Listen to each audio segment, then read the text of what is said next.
This is the story of a time I dealt with two guys after one of them had shot himself in the leg by accident.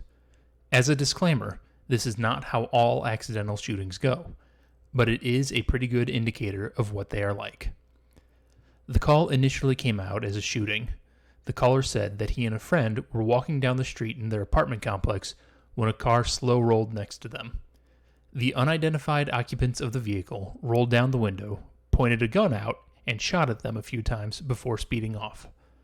I was not the primary officer for this call, so I arrived after the one who had been shot in the leg had been taken to the hospital.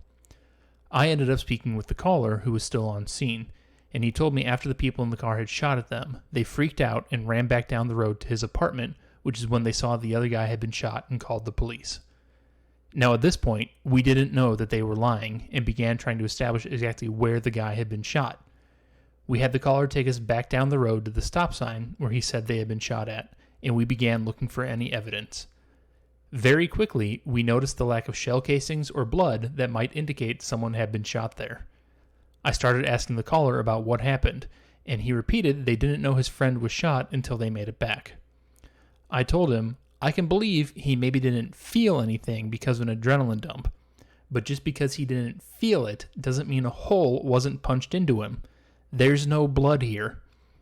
Eventually, he admitted there hadn't been a car shooting at them, but that his friend had shot himself accidentally inside the apartment. I asked him where the gun was now, and he said he didn't know. I asked him if we could look inside the apartment for it, and he told me it wasn't in the apartment. Alright, man. So you don't know where it is, but you definitely know where it's not? Let's cut the crap.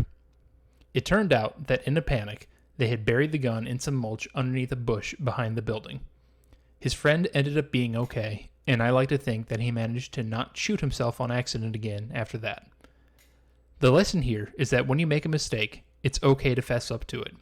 When you start putting lies on top of lies, it doesn't take much for the whole thing to come apart at the seams.